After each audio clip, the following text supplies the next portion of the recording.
camera. It's all fuzzy. And oh, there Oh, we go. there we go.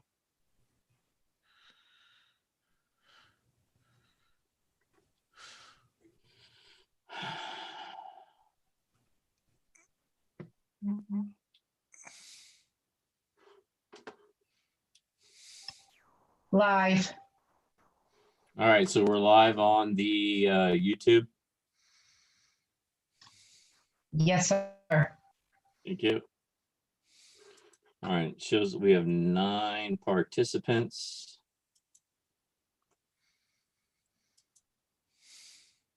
All right. It is 6:31 p.m. on January 6th, 2021. And I am calling this meeting to order. Let's please recite the Pledge of Allegiance. I pledge allegiance to the flag of the United States of America and to the republic for which it stands, one one nation, nation. under God, indivisible, with liberty and justice for all. Mr. Secretary, sir, can I get a roll call, please? Ms. Combs, Here. Present at my home. Mr. Ricks, Present in Westminster, Colorado. Mr. Smith, present at my home. Mr. Swayze, Absent without notice. Mr. Underwood, Present at my home in 18150 High Plains View. All right, that brings us to 3. Modification approval agenda. Do I have a motion to modify or approve the agenda? I'll make a motion to approve the agenda. Do I have a second? I'll second. Thank you. Call for the vote, please, sir. Ms. Combs, Aye. Mr. Ricks, Aye. Mr. Smith, aye. Mr. Underwood, Aye. Motion carries. The agenda is approved. Brings us to 4.1, approve junior senior high school assistant principal athletic director contract. Do I have a motion to approve said contract? I'll make a motion to approve contract. Thank you, ma'am. Do I have a second? I'll second. All right. So since this is an action item, not a consent agenda item, basically, said employee is in that last per-year retirement thing, and the contract is only 6 months at a time. Is that correct, Mr. McNerney? That is correct. Okay, so the contract that he had to start the year, since it's only was 6 months, we need to do it again. Same terms and conditions. Nothing changed, right, Mr. McNerney? Correct. All right. Any other questions, comments, concerns, discussion? No. All right, hearing none. Call for the vote, please, sir. Ms. Combs, Aye. Mr. Ricks, Aye. Mr. Smith, aye. Mr. Underwood, Aye. Motion carries. Brings us to 4.2, determine fiscal year 21-22 administration structure. Do I have a motion to approve said action? I'll move to approve that action. Do I have a second? No. Thank you. All right, so as a background here, if you haven't read the cover sheet or you're not familiar, so we are in our next action going to go out into the world and search for a new superintendent. We as a board need to determine whether or not that superintendent will be single role superintendent or dual role superintendent. And based on that decision, provide a salary range so that the selection committee can use that to post the job on, out there on the internet and whatnot. And also as a background, the state has indicated that we are going to take, there's numbers, right? But roughly 15% budget cut. Is that correct, Mr. McNerney? Projected. Projected. We're going to take a 15% budget cut. So it is unlikely that we will be able to maintain our current administration structure, meaning superintendent, junior, senior high school principal, junior, senior high school assistant principal, and elementary school principal.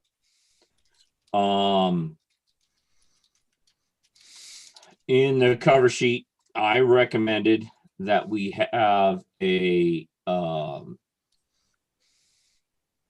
superintendent, single role, junior, senior high school principal, single role, elementary school principal, single role, and then at the junior, senior high school, a dean of students.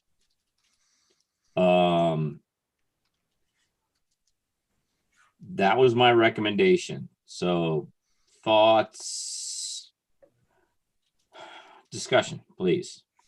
Well, I think that if we go the route of a dual role, we're almost setting up whoever that is for failure, as in we're expecting too much out of one person. I personally don't feel that they can dedicate, no matter how hard they try and work themselves into the ground, I still can't dedicate as much as needed in both roles. So for me, I'm a proponent of the single role. And now that that dean of students is also would be called basically your assistant principal at the high school and athletic director in one. Or what's your thoughts on that? You're nodding no. Please interject, Tim.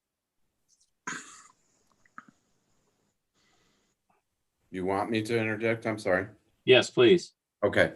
As it is right now, Paul, that dean would not carry the role of an AP.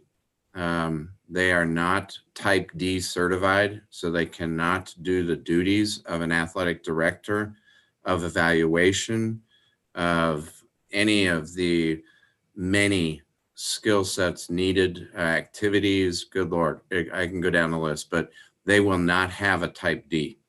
So if basically their primary responsibility would be to assist the principal with call it day-to-day operations and discipline. Correct. What were your thoughts on wanting to go the dean of students route versus assistant principal / dean like we currently have? Are you, Well, are you it's- talking to me, Danielle, or Tim?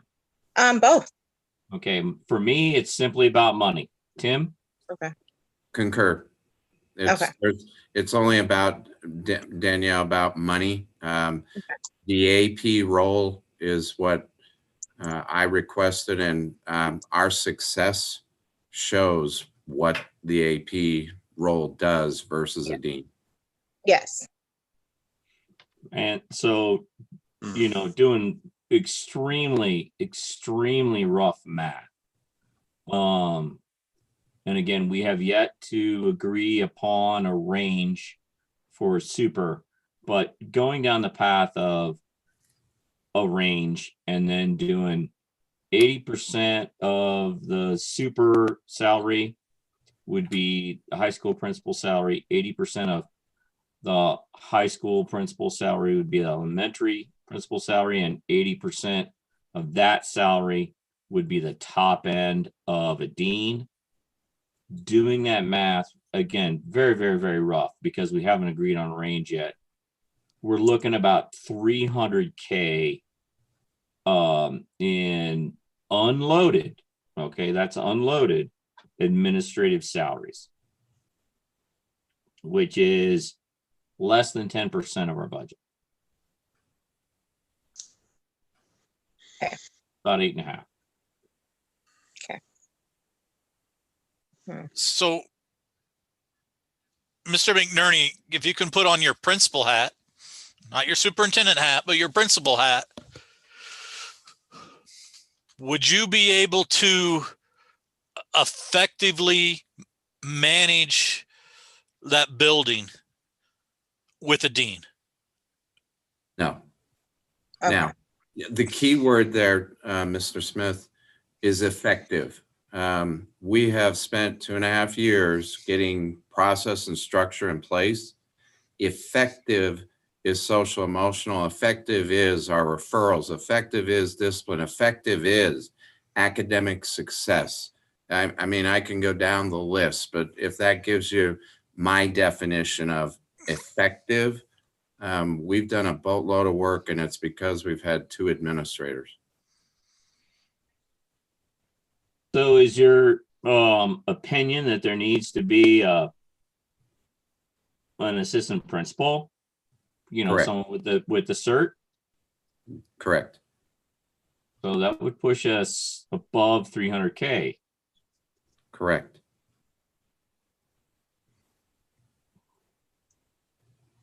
So, let me realign everybody in focus. All right. So what needs to come out of this action item is the decision by the board as to whether or not the new superintendent will be single role, dual role. And again, we could talk about the rest of the administrative structure later. And we also need to come out with a range, pay range, unloaded pay range, for that person, be they single or dual role. Have you had a hard time with the dual role, Mr. McNerney? You know, and I know it's Danielle, I think it's I'm picking on semantics because I've never done this. Somebody who has done this before would probably respond a little differently, and the COVID. So to answer that, take that in as a sidebar to how I'm going to answer it. The learning curve has been exponentially incredible. I think if I could finish it this year, given the variances of what we've had to deal with, is it doable? Sure, people do it. People do it. But being new and everything we're dealing with, it's been It'd be a lot to take on. It's been a challenge. You know, there are people that do it, yes.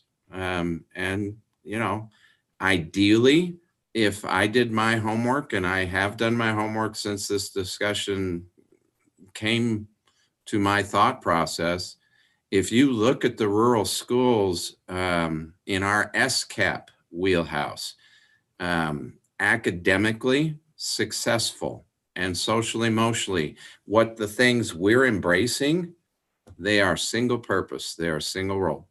Yeah. That's not to say, I'm not saying it can't be done. That's not what I'm saying. But, Oh, no, I understand. yeah, I don't know if that answered your question or not. It did. Thank you. Okay. Now, let me add a little bit of context, right? So way back, I think I'm the only current board member who was on the board when there was a dual role superintendent, junior, senior high school principal, superintendent. All right. And that, I don't know how to say it without appearing to be a little bit crass, but it really didn't work. Okay. Now, granted, there's a lot of reasons why it didn't work, and I think some of those reasons are not relevant in the current context. You know, for instance, that individual was encouraged to,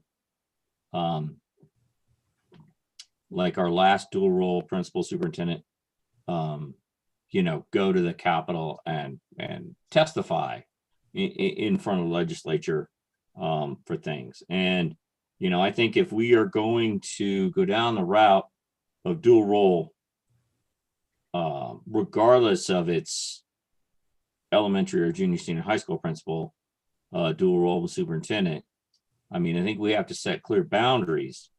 And that, like, yeah, it's great that the state takes or the opinion of our superintendent so highly that they are encouraged to testify at the legislature in Denver. But I don't think that we, as stewards of the taxpayers' money, should encourage that. Or I don't want to say we don't want to allow it, because there could be a circumstance where it would behoove us or benefit us.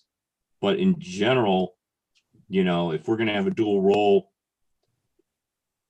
there's got to be some kind of contractual language that talks about, like, you're in the district every day, Yeah. right? You're in the district every day, unless, and maybe it goes so far as to say that, the board needs to approve those instances or those days when that dual role superintendent principal is not in the district. Hey, Rand. Go ahead. Don't mean to cut you off, but before we go on and on about the potential about a dual role, how about we get a pulse on what everyone's thinking? And then if we do need to discuss the dual role, then we can proceed. But you see what I mean? Yeah, no, you're fair. So here's my opinion, and then we'll go around the horn, right? So Okay. I'm fully committed to single role super, single role junior senior high school principal, single role elementary school principal. I just don't know. And again, Mr. McNerney's recommendation it carries some weight, right? Because he's been doing this for a while now. I just don't think financially we can afford a full-on assistant principal at the junior senior high school, in addition to 3 single role administrators. Dean of students, again, like Tim said, not certified, just kind of, helps out. I think we could probably afford that. It'd be right on the cusp. My preference personally, 4 single role administrators, super principal, dean, but that's me. Mrs. Vice President? I would like ideally to see the single role. Regarding the assistant principal, like you said, we don't have to make that decision tonight. We can get the feel of the committee that we hire. We can get the feel of the community member that we use and the other staff members, as far as the structure maybe. But ideally, I do like the single role, because I feel like they can be more dedicated into that role. They can master the one role that they will be having, that they will be in better. So ideally, that's how I would like to do it, and then we can see how the other roles play out. Mr. Smith, Mr. Secretary. So I've been saying for about 5 years now, we need a single role superintendent. So I'm not going to go back on that. I've seen it work. My son's been in the district. My son I've been involved with the district for 10 years now. So I've seen a couple of different ones go through there. And I do believe we set them up for failure. And some of that is we let them set themselves up. But as a board, we need to set our district up for success. After hearing the differences between an assistant principal and a dean, I am leaning towards an assistant principal. But as we go into that endeavor, we need to really look at the purse strings for what we can pay our administrators. And unfortunately, the previous administration, in my opinion, paid administrators a pretty healthy sum based upon a various of reasons. And I think we might have to get a nice table going and adjust that so that it might be, say, 10% of our budget. I don't know at this time exactly, but to keep the rigor we have and where we've come, I don't want us to fall back on what we provide for our students in the community. So I think we need to figure out how to get a assistant principal in there. So we have a single super, 2 principals, and an assistant principal, so that we can fully support our district and our kids. Thank you, Director Ricks. Yeah, I'm on the same page with Dwight and Mr. McNerney.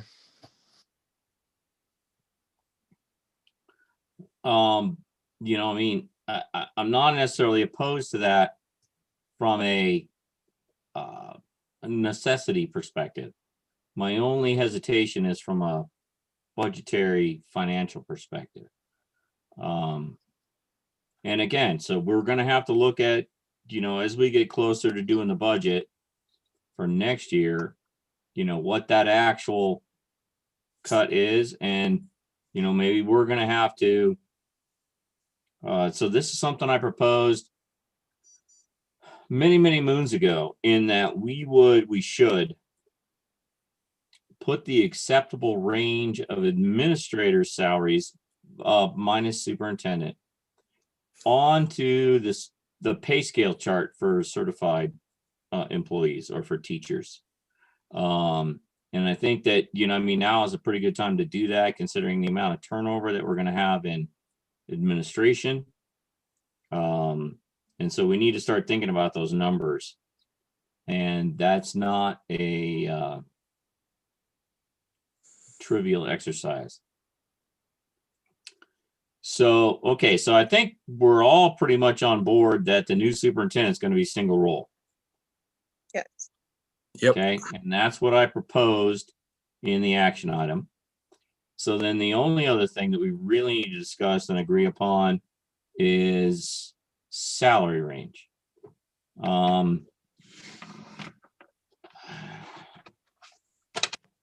So I'm going to propose that we set the salary range between $85,000 and $100,000 for the new superintendent. I understand that, you know, there's going to be some people out there, they're going to say, oh, that's a pay cut. Yeah, it's a pay cut, right? We're taking budget hits due to COVID and all that fun stuff. So I kind of sort of think that that's palatable. But at the same time, you know, we're going to have mechanisms in place, right? So that if we have a superintendent that's expected to drive, you know, back and forth between the elementary school and the high school, you know, they're going to be able to claim that mileage. I don't know that we're going to go down the road of stipend for that, but we'll let them claim that mileage. And I think that's an acceptable approach. Thoughts? So for me, I do agree exactly with that range. Now that's basically just a hard salary with not very many extras involved, right? Just this is what it is. You get the mileage, but that is what it is. Not stipends, bonus, all that other jazz, right? Right. Well, in the HR world, typically the salary you advertise is base. Right. And then all that other stuff you talk about, like if there's a stipend or there's some type of stipend, that would be an additional negotiation. That wouldn't come into that 85 to 100. And then there's also benefits that would be called, as Randy referenced, the loaded number. So the benefits would bring that cost to the district 25% above what the base salary is, 25 to 30. So we need to be mindful that as we look at this is our base salary. That way there's no misconceptions anywhere, because I'd hate for us to say, oh, superintendent's 85 to 100,000. We get one at 92.5, and all of a sudden after their benefits and a uniform, clothing, not clothing, but car allowance, they're at 112, and we have people up in arms because we're paying more than 100. That 85 to 100 would be base pay. In my mind. Unloaded. Correct. So let's do some math and I don't know if you have some data to help me there, Tim, but Dwight said it's anywhere from 25 to 30% on top of base salary when you talk about fully loaded. And when we're talking about fully loaded, we're talking about contribution to para, Medicare, or Social Security, all of the stuff that you see come out of your paycheck, right? Or the employer So- share of that. Say that again. The employer share of that. Right. The employer share of that. And so generally, and in the past, this was a few years, this data is a few years old, but generally, let's say, for instance, a first year teacher, assuming our base is 30,000, and I know I'm just rounding. I know it's not, I'm just rounding. Assuming our base is 30,000, a first year teacher fully loaded, their base pay is 30, but fully loaded is on the order of $35,000 to $37,000.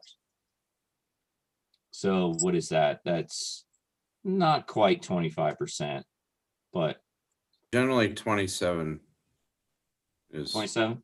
yeah. And Miss Petrikaitis is, I don't know if she's here, but she and She I were is. going, Yeah, I'll elevate her so she can speak to us. yeah. Pat, would you like to chime in? You're the math people. Please tell me. I would, at this point, it's, if you're depending on insurance, this kind of thing. But you're looking somewhere between 27 to 30. Yeah. And para is scheduled to go up again in July, I believe, if I'm not mistaken. So Okay. 27 to 30 would be safe at this point. All right. So we'll call it 30. So if we agree that the range is, 85 to 100 for the new single roll super, and we bring that person on at 100,000, the fully loaded is going to be about 130,000. So everybody has to know that going in. And so when you look at the agreement versus the end result, we can't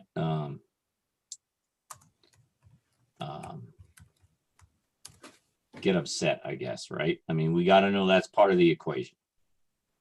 Well, I think anybody is going to know that. Anybody who has health insurance and other things like that through their employer. I mean, you're always going to have that extra cost from your employer. So there shouldn't be much misunderstanding, but I do understand the importance of addressing it. Yeah, I just think we need to state that for the record publicly, right? So, And if we find a quality candidate, for sure, we don't want to lose them over something that is the norm. well, right. I mean, I don't think we're going to nitpick and try to negotiate what fully loaded means. I don't think we would ever do that. We have never done that. Yeah. In our entire time here, or in my entire time on the board. It's just, this is more of a be prepared, right? So that when you see the actuals versus the number that we're talking about, and this is more for like the community and people who that dive deep into our budget preparation documentation. I don't want somebody to come out and say, oh, you said you were only going to spend $100,000 on the superintendent. Now you're spending 130,000. Well, yeah, that's fully loaded. So we're talking 100,000 base pay max, with 85 min. Like if we get someone who applies and like this would be their first time ever being the superintendent, and maybe they were only a principal for a year or two. I mean, that's the kind of thing that would throw me down to 85. But they've been a principal for, I don't know, 10 years, and this is their third year, and then they were superintendent for 2 or 3 years. That would push me up more towards the triple digits. And for the record, last fiscal year, not the current fiscal year that we're in, I went out to the CDE website, and last fiscal year, the average salary for a superintendent across the state was 92.5, which is kind of sort of why I suggested that range 85 to 100, which puts that 92.5 right in the middle of that. I'm comfortable with that range as well as you and Paul. Dwight, what's your thoughts? I'm good with that range, and the ranges that I probably will have more tenacity about will be if we look at doing that table for administrators, because I think that's where we've gone askew as a district. Personally, I mean, I'm just one of five, but I think we've gone askew there, and I think how we went askew there was by not having the table as a board. We didn't give the superintendent the appropriate guidance. And that's where I think that as a board, as we govern by policy, we need to give those that work for us all the proper tools to be able to effectively administer and be stewards of the district. So when I say that we went askew, it's not necessarily in what we're paying. I just believe without a table there, the previous administration went a little high sometimes to get somebody that may or may maybe do a great job, but I just don't necessarily believe that, if we got to pay them way more than any other district just to get them here, they might not be worth it. And that's just my 2 cents. But I think a table would be much better, because then we could look at that and truly say, okay, here's our parameters, here's our bookends. Superintendent, set up your administrative staff within these bookends. And as a board member, I'd feel better with that. And there may be an exception here and there based on circumstances, but at least those bookends are there, which I think are really important. All right, so a little bit more information, especially for those attendees listening, right? So the reason that we are moving forward, so some people may consider this to be early. And we'll talk about this a little bit more when we get to the next action item. But, we want the new superintendent, whomever that person is, to be in place, or at least to be hired, because there's a potential, depending on who gets picked, right, that we're going to have to post for a new junior senior high school principal, potentially a new junior senior high school assistant principal. And since we only agreed to have the Ms. Cheeseman as an interim principal, we're going to have to open the job for elementary school principal as well. And we want the new superintendent, whoever we pick, to have an ability to have a say in that picking process, And so again, there's, the way it normally works is when you pick a superintendent, they don't come on till the new fiscal year. So we may include in the contract a clause to pay them per diem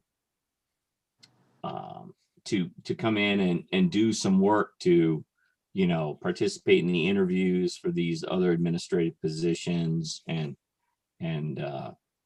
sit down and talk to the board and give them, their input on these other administrative hires. So I just want to give everybody a heads up about that as well. That's, one of the reasons we're doing this the first week of January, so that person can have a say in hiring the other administrators, and the prime time to hire the other administrators is March, April. So, and we'll talk a tad more about that when we get to the next action. So, since everybody pretty much agrees on the range, I would like to make a motion to modify the existing motion to add the range of $85,000 to $100,000 Point of order. as the acceptable range to hire a new superintendent. Point of order, Mr. President. Sure. There's a motion on the floor.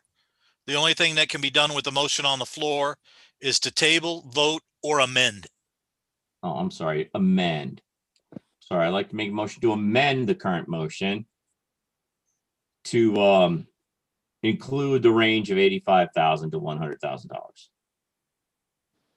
Do I have a second?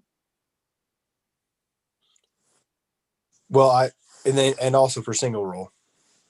Single roll is part of the motion, the original motion. I second.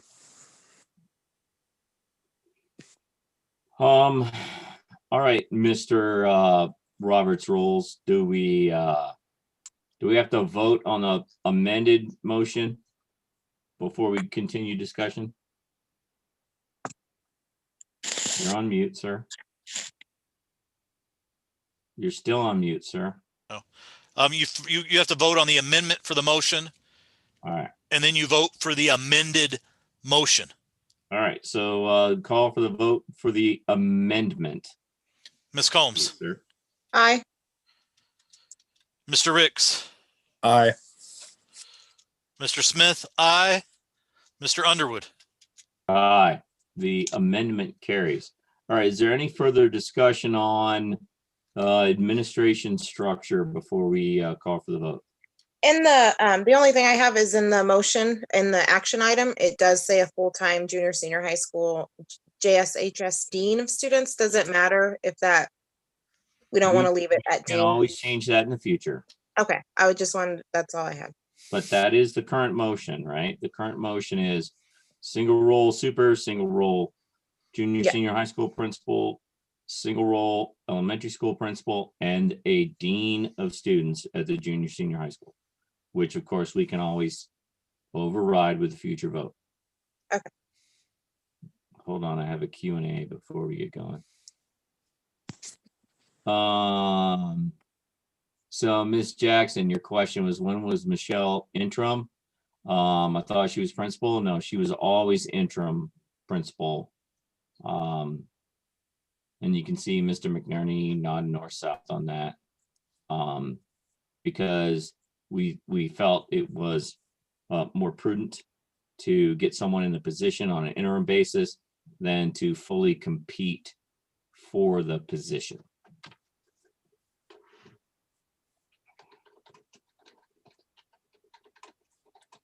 Sorry, I'm typing. All right, any further questions, comments, discussion on 4.2? No. All right, call for the vote, please, sir. Ms. Combs, Aye. Mr. Ricks, Aye. Mr. Smith, aye. Mr. Underwood. Aye. Motion carries. We will have a single role superintendent at the range of $85,000 to $100,000. All right, give me a moment, please. All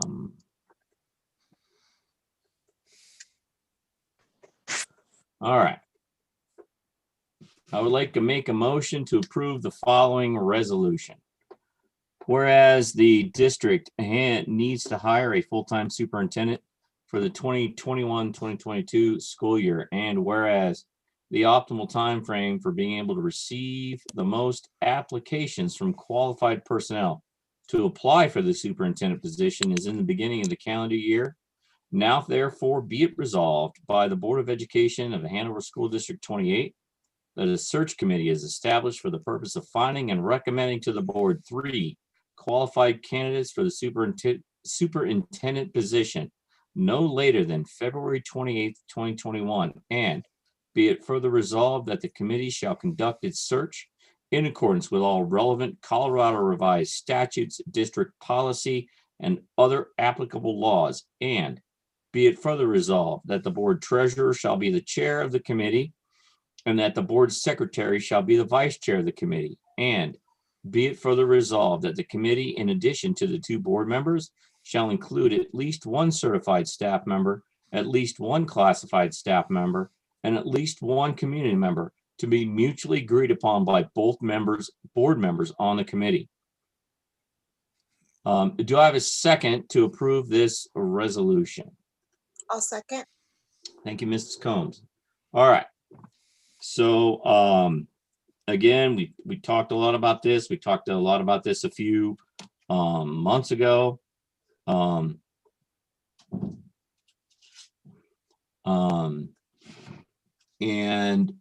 we need to get the ball rolling.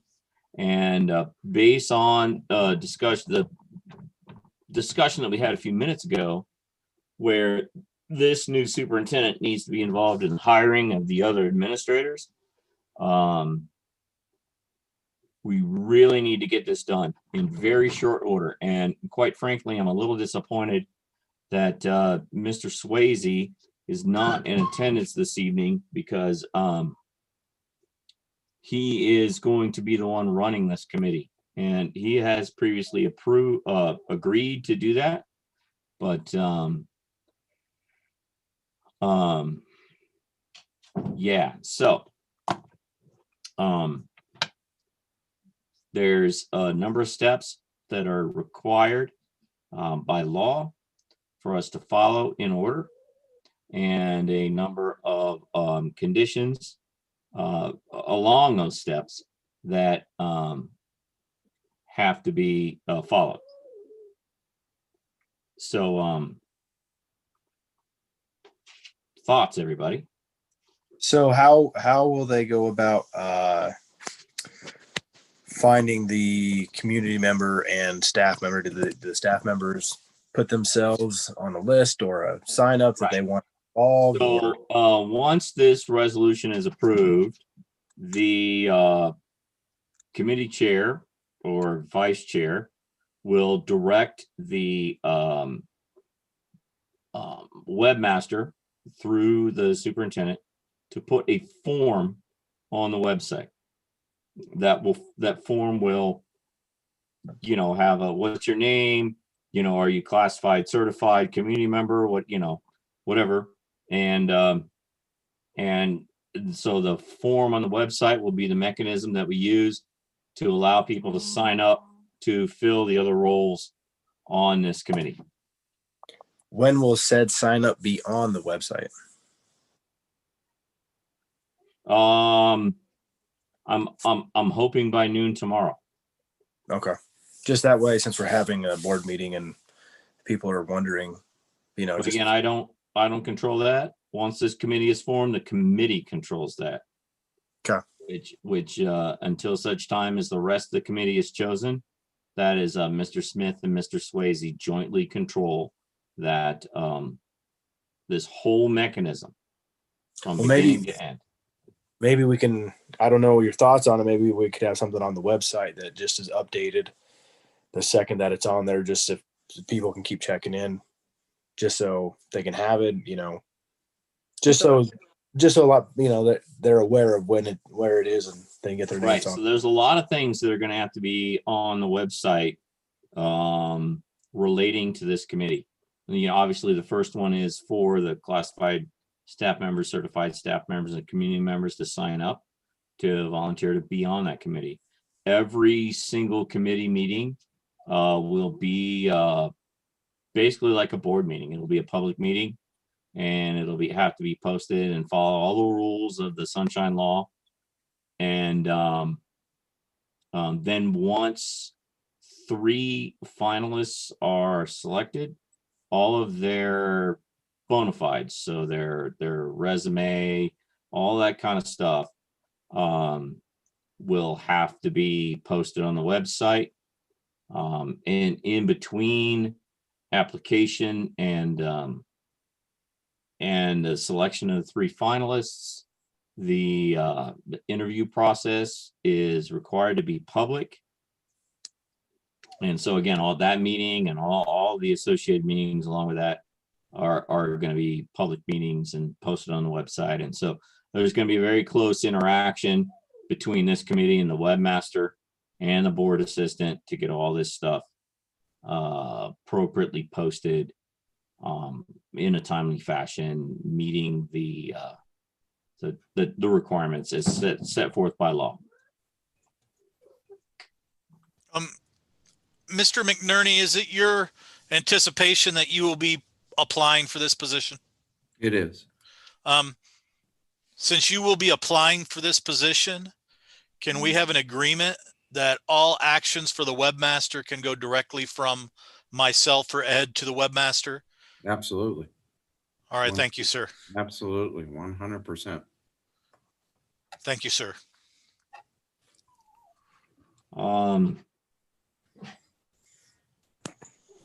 So Mr. Swayze just sent me a text. Says he can't get on the meeting with the iPad. He needs the meeting password, meeting ID, and the password for a phone. Board assistant, can you please contact Mr. Swayze and get him that information? Because I don't know what the phone access is. All right, so further I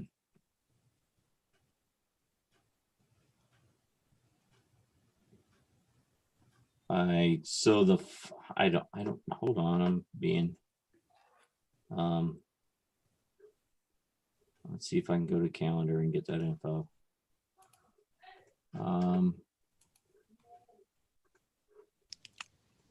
I can forward that email to him. Yeah, but I don't think that email has the dial-in, the phone number. It does. Dial-in. It does. All right, please,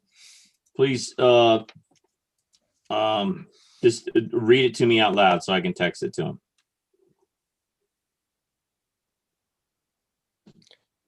It gives a click here for iPhone, and then the telephone number is 346-248-7799. Okay. The ID number is 944-253-3391. Okay. The participant ID is 155096. All righty, thank you. Hold on one moment. All right, Francisco on.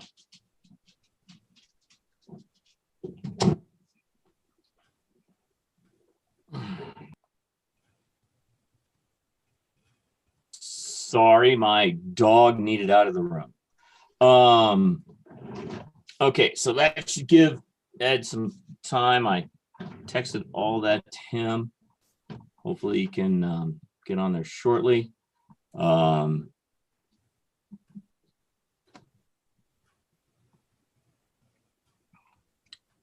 So if anybody has any concerns about the stuff that's going to go on with the website and the posting, you can contact either Mr. Swayze, Mr. Smith, or the webmaster.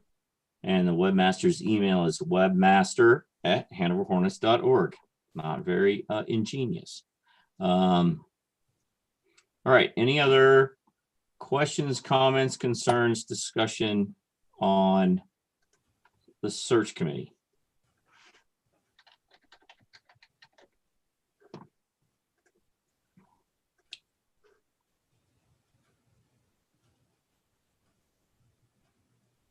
I think I want to pause till Mr. Swayze joins.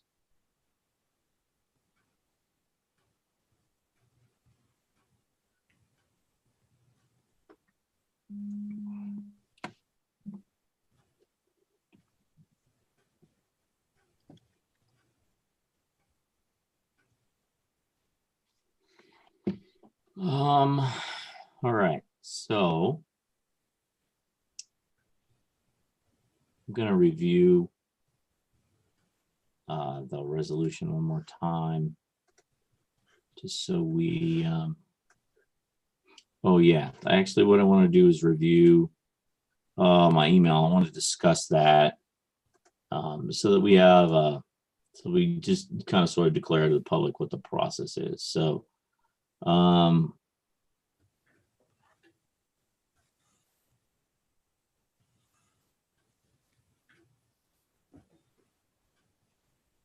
Here we go.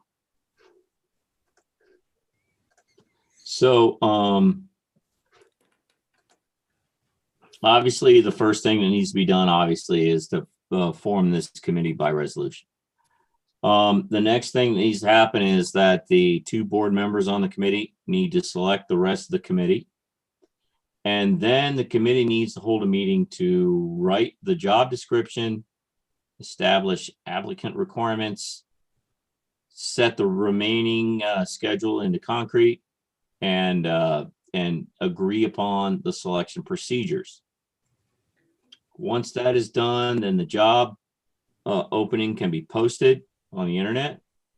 And right now, the plan is for that job posting to be posted for 2 weeks. I have personally a little bit of concern over that. I would like to post it longer, but considering the other steps in the process that are mandated and the waiting periods involved, and considering we want to get this done by 1 March, I don't think we can post that for longer than 2 weeks. So that's something to think about, and we'll circle back around and ask everybody to comment on that in a minute. So once the oh,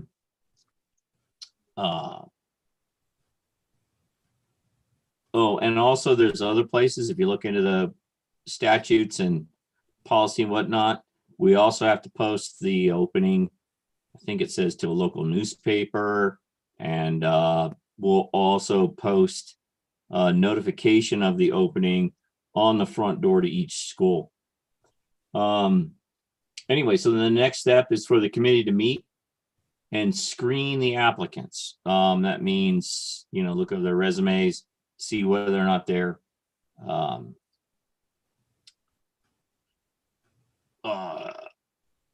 if they have the qualifications for us to actually interview them, right? So like, for instance, if I were to apply for the job, like I don't have the qualifications, you guys wouldn't interview me, right?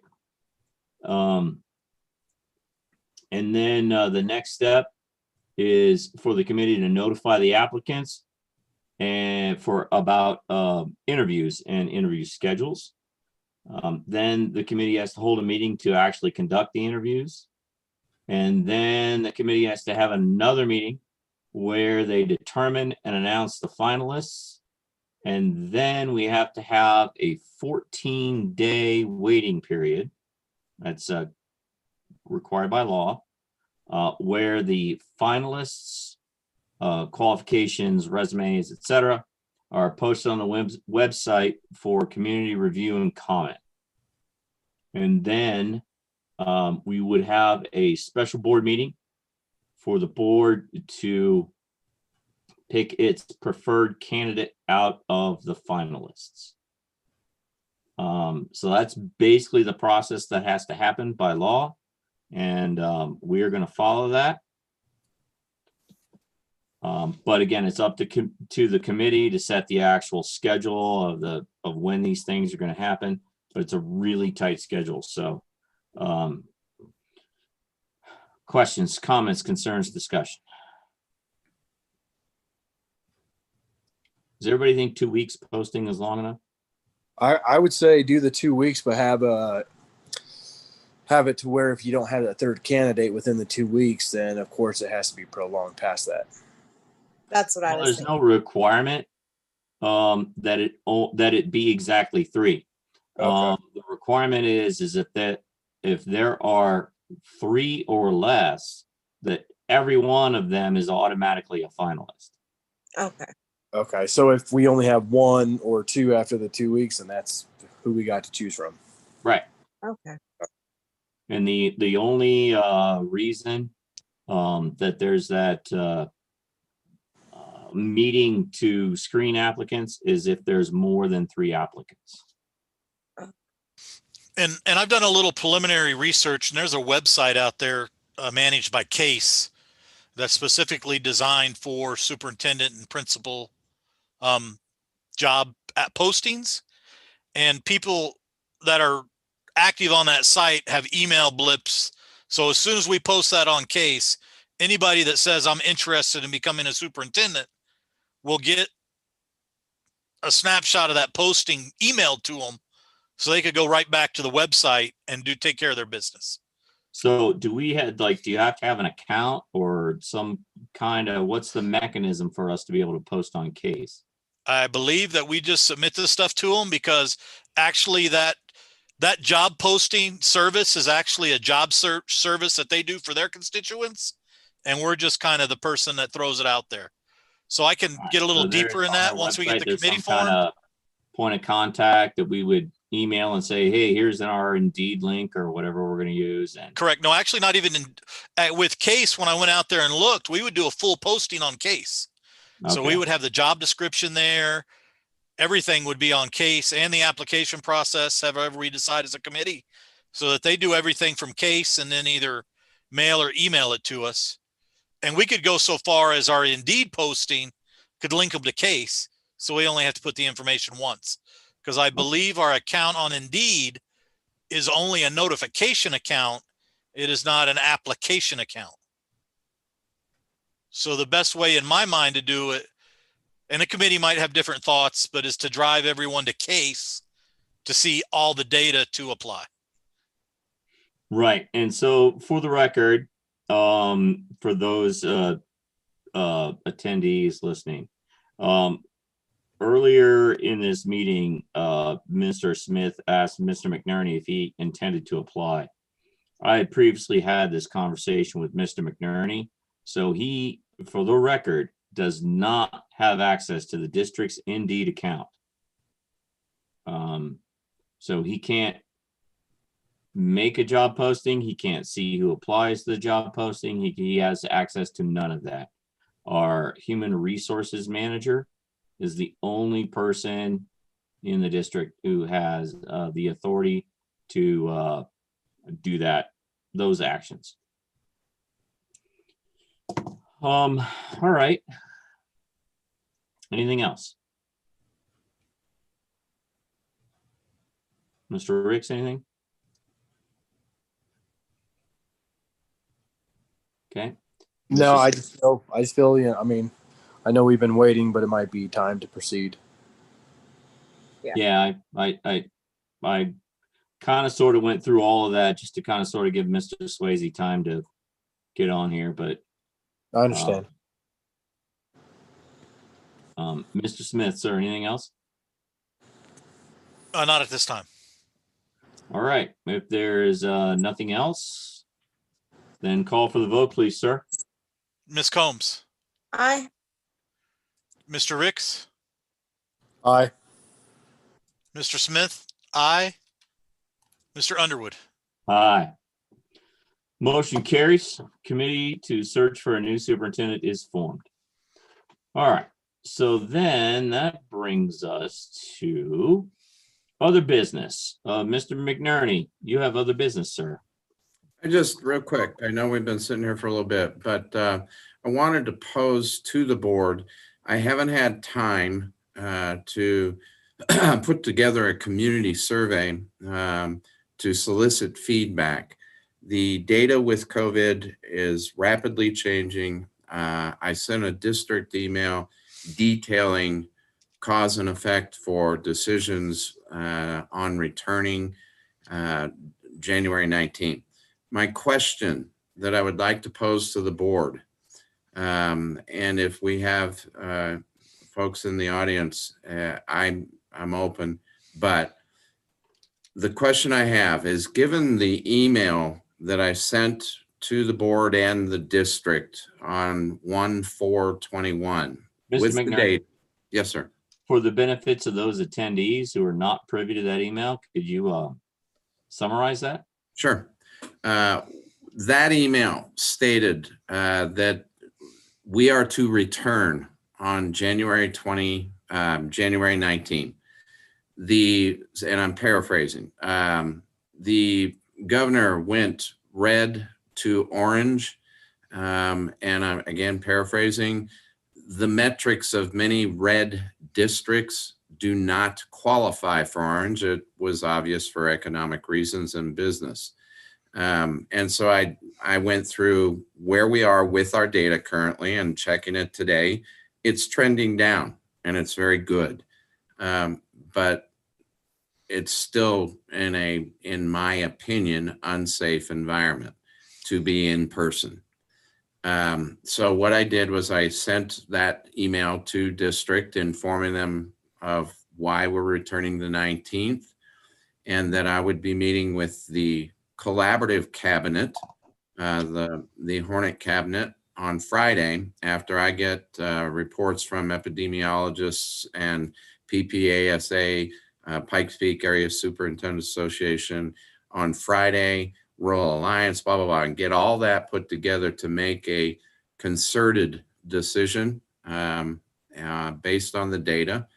And so my question to the board is, the question has been posed to me quite a bit, is everything is trending the way we want it to, can we come back a week earlier than the 19th?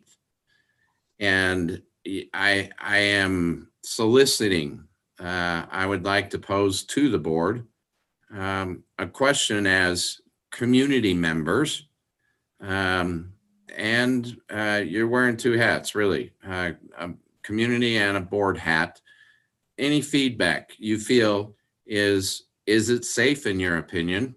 Why or why not?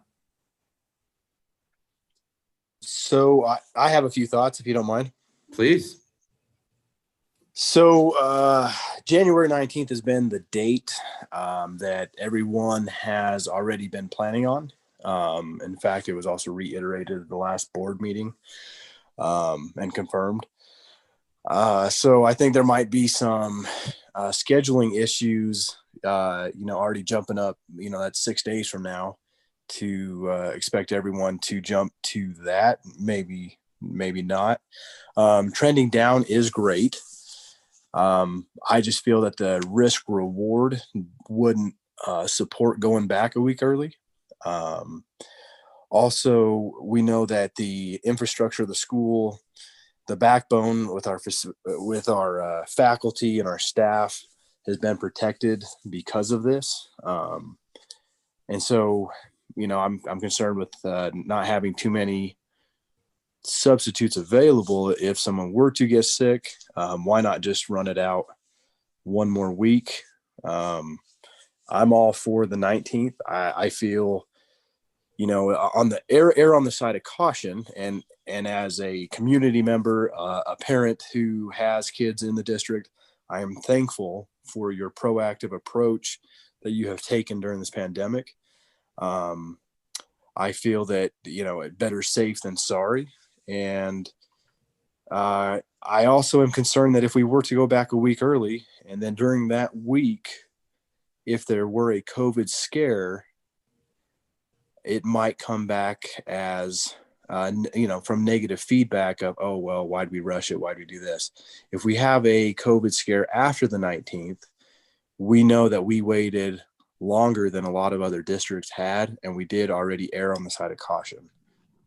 That's just my 2 cents. That's just what I got. Thank you, sir. Mrs. Combs, your thoughts? As much as my daughter is itching to go back to school, and I have to agree with Paul. I think that it's a week. Let's not rush it, especially with everything opening back up. More people are probably going to be going out. Let's see how these next few weeks trend with the businesses opening up, the parents maybe getting out more, and just keep it where it's at. I don't want to keep confuse the parents and mess up their plans that they might already have, like Paul said. So I agree. Let's just wait till the 19th. I know that not everybody's going to be happy about that either, because a lot of people are ready to get back, especially the students, but we definitely want to be safe because we've done a great job so far as a district doing that. Thank you. Mr. Smith, your thoughts? Oh, I got plenty of thoughts. So as far as coming back on the 19th, I think that's probably the most prudent thing to do. One, because that's what we said we were going to do, but two, with all the other things, especially like what Danielle brought up of how people might be moving around a little more and doing their thing. But I had a few things I wanted to speak towards our plan that we did approve way early this year, but I've had a lot more time to think on it. is I believe that when we do come back, if we have an instance where we need to, if we have an issue within the school of COVID, I'm knocking on a hard surface in my head, is that we need to be really conscious about where we move. And I've been kicking that hybrid model around in my head, and I don't really think it's going to make our kids any safer based upon the makeup of our district. And in actuality, as I looked at our cohorting model, it sounds great on paper, but the more thought I put to it and how much of our district there's multiple schools in the same household, that if we do have to shut down a cohort, it might be prudent just to shut down the whole school for 2 weeks, or go remote for 2 weeks as a district. Just kind of throwing some thoughts out there to think. I know a lot of work went into the plan, a lot of thought went into it, but sometimes after you see the paper and you're able to stew on it and think about it a little more, you realize that there's more to the puzzle than what we initially thought. And those are kind of my 2 cents on the whole COVID and how to do school. And a lot of that's based just on the demographics of our district and how, you know, a lot of the high school, there's elementary kids, middle school, there might be elementary or middle school, high school. And if we're really looking at keeping our students safe, I really believe that we should err on the side of caution for keeping our students safe and not just keep them safe with a check in the box. And that's my cent and a half. I appreciate it. Sir. So, now my feedback to you, Mr. McNerney. So, you were a little less blunt than I'm going to be.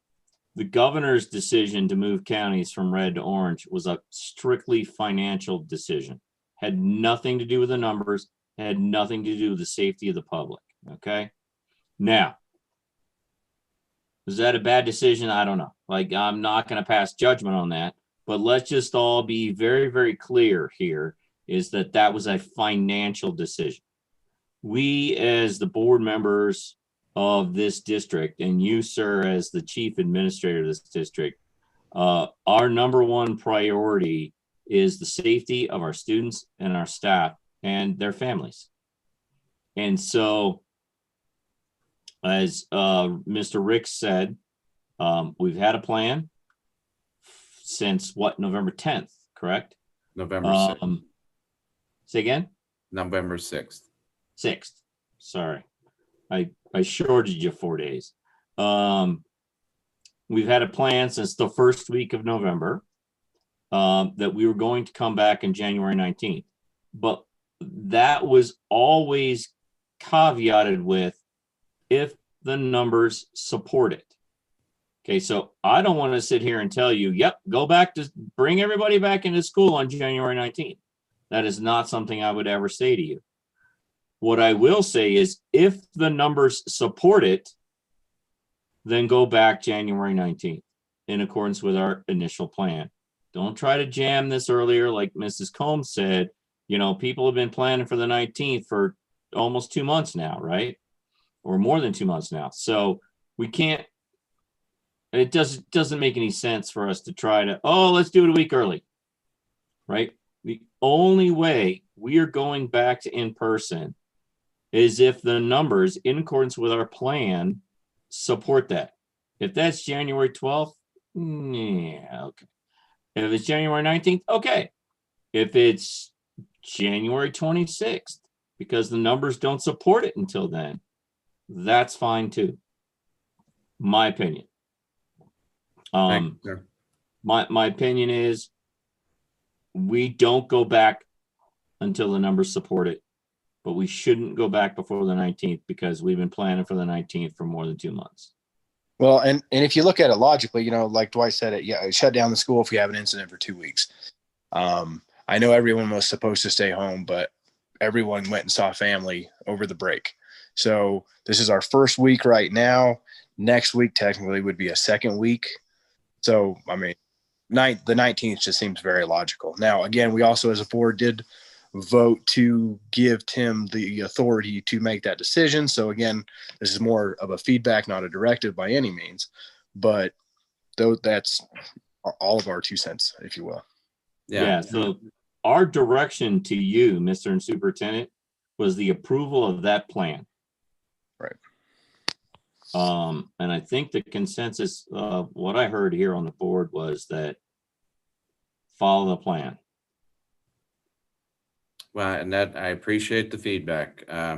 As I stated in my email, we've had 36 incidences recorded on our tracing and tracking, contact tracing since November 10 without kids. And as I stated in my email, can you imagine what that would have been like had we had kids? Well, it definitely would have been triple digits. I would have been, in my opinion, disastrous. And as I've stated numerous times, safety is number one. Every decision we make is what's best for kids and staff. So I only ask for feedback. That's all. I appreciate it. Okay. Anything else on the returning to school? So now that feedback has been given, I guess we will be still assuming the 19th until the otherwise, or will there be an given out on a final decision, or is it even already, you know what I mean, to where everyone Yeah. knows? Thank you, Paul. So Friday, I have very large meetings with Pikes Peak area superintendents. We have attorneys, we have epidemiologists, I have Rural Alliance. It's just going to be very comprehensive. And I actually enjoy them because the information is cutting edge and truthful. And that's a lot of where I base my decisions. From there, Paul, what we're going to be talking about is I'm going to be meeting with the Hornet Nation Cabinet Friday afternoon at 4 to get a collaborative. Here's what I have. What do you think? And we will be making a decision Friday afternoon before 5 o'clock. I can tell you speculatively, we would have to have an amazing overnight trend of numbers. And then, as I said in my email, January 1, we have 5 to 7 days of incubation. Well, okay, that's today, tomorrow. We haven't even seen, give or take the margin of error for that. If you go back saying, okay, the numbers are there, we haven't even let that fall out yet. And it's one person's opinion, but it's an important matter. And I think I'm going to get all of El Paso, most of El Paso school districts decided on the 19th, and we were a week ahead of it, actually, as I reported to the board in December. Based on this thought is that it's just not good out right now. Let's return after Dr. Martin Luther King Day. And that's why I sent a note to everybody saying we were ahead of the curve, and it's good. I like that. But again, I just want to make sure we are comprehensive and collaborative with our decision making so that I get, if like you, feedback to make sure I'm seeing things and not tunnel visioned. But if there's something I'm missing, and then I will render a decision. But I just right now, it would take something magnificent because I do have the infectious time period you can't account for. That is going to happen next week. I'm sorry, it is. And that's what I'm waiting for. So I have to weigh that, and I will tell you, it will be weighted. I'm just not ready to risk it. But if somebody else has something Friday where the epidemiologists say, you know what, I got to listen. Does that mean I don't have liberty to make a decision still? I do. So then for our parents that are watching and everything, I guess just expect the 19th unless we see notification on the website stating otherwise. That's probably the best way to say it. Unless you hear from me, it's the 19th. Okay. But yeah. Good deal. Yeah. All right. Anything else on this issue? Anyone? Okay. I do have some other business as just kind of sort of a heads up. Our next regular board meeting is scheduled for January 20th, which if our going back to school in person plan on the 19th actually happens, that board meeting will be in person at the administration building. Obviously, if you have concerns and you don't want to attend in person, our revised policy BEAA allows that. And it is completely up to you, and there's no penalty if you choose to participate electronically. And you want to know that's within a 72-hour window? Yes, I would like to know within 72 hours before that meeting if you're going to be electronic. Very well. All right. Is there any other business?